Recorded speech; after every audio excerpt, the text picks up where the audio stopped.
వాళ్ళు కాదు, వాళ్ళు తీసుకెళ్తారా లేకపోతే విడిగా ఇచ్చారు? మేము ఈ ఫారెన్లో ఇచ్చాము, మాకు విడిగా ఇచ్చాము.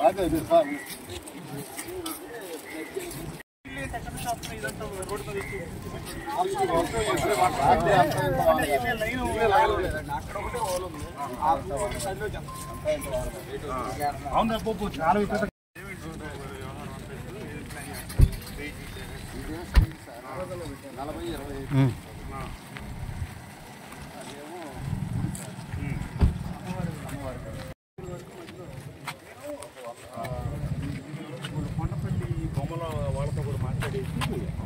విజయవాడలో కూడా మనకు గొల్లపూడిలో జరిగే దాంట్లో కూడా స్టాల్ పెట్టుకోమని చెప్పండి. వాళ్ళందరూ కలిపి ఒక పెద్దది ఇద్దాం.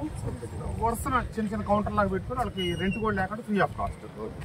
వాళ్ళకి మీరు చెప్పి రెడీ అవ్వమనండి. రేపు సాయంత్రానికి స్టాల్లో పెట్టుకోవచ్చు.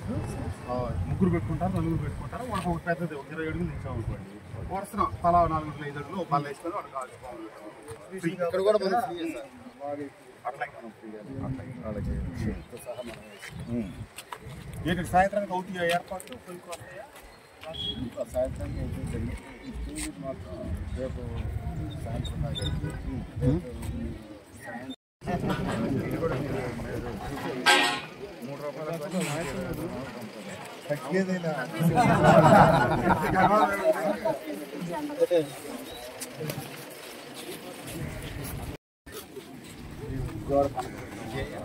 విజయ నర్తనం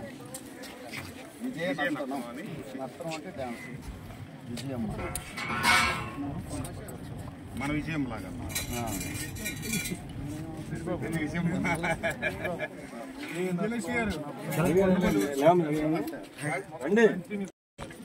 అందరికీ నమస్కారం. విజయదశమి సందర్భంగా ఇక్కడ పవిత్ర సంగమం దగ్గర కూడా ఈ ఇబ్రహీంపట్నం మున్సిపాలిటీలో, కొండపల్లి మున్సిపాలిటీలో ఉత్సవాలు చేయాలని చెప్పి నిర్ణయం తీసుకోవడం జరిగింది.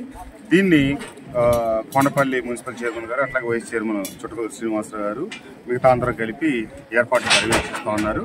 ఈ దేవీ నవరాత్రుల సందర్భంగా రేపు ప్రారంభమవుతున్న అమ్మవారి ఉత్సవాలలో భాగంగా ఇక్కడ కూడా కార్యక్రమాలు కొనసాగిస్తాను. విజయనర్తనం అనే పేరు పెట్టి కొండపల్లి ఉత్సవాలు అనుకోండి. ఇది విజయవాడ గొల్లపూడిలో విజయవాడ ఉత్సవాలు జరుగుతూ ఉన్నాయి. అలాగే ఇవన్నీ కూడా పండుగను పురస్కరించుకొని సెలవులకి రకరకాల ప్రాంతాల నుంచి ప్రాంతవాసులందరూ వస్తారు కాబట్టి ఇక్కడ సాంస్కృతిక రకరకాల కార్యక్రమాలు ఏర్పాటు చేసి ఆహ్లాదంగా, వినోదకరంగా, అట్లాగే మన ప్రాంతంలో ఒక 2014 నుంచి 19 దాకా ఇక్కడ ఈ పవిత్ర సంగమంలో మంచి మంచి కార్యక్రమాలు జరిగినాయి, నిత్యహారతలు జరిగినాయి.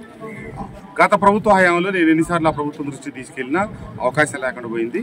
మళ్ళీ ప్రభుత్వం వచ్చిన తర్వాత ఇక్కడ నిత్యహారతలు ప్రారంభించాలని చెప్పి చూస్తే ఈ బడ్జెట్ రకరకాల కారణాల వల్ల చేయలేకపోయాం.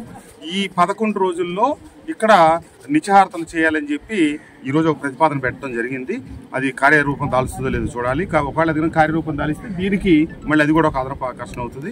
ఏమైనా రాబోయే రోజుల్లో మళ్ళీ ఈ పవిత్ర సంగమం ప్రాంతాన్ని పునర్వైభవం తీసుకొచ్చేటట్టుగా సాంస్కృతిక కార్యక్రమాలు, ఇతరత్ర కార్యక్రమాలు పెట్టి మన కొండపల్లి మున్సిపాలిటీలో చిరు వ్యాపారస్తులు కావచ్చు, ఎవరో వాళ్ళకి వాళ్ళందరికీ కూడా ఉపాధి కలిగేటట్టు, ప్రజలకి ఎంటర్టైన్మెంట్ ఉండేట్టుగా మేము అన్ని చర్యలు తీసుకుంటాం.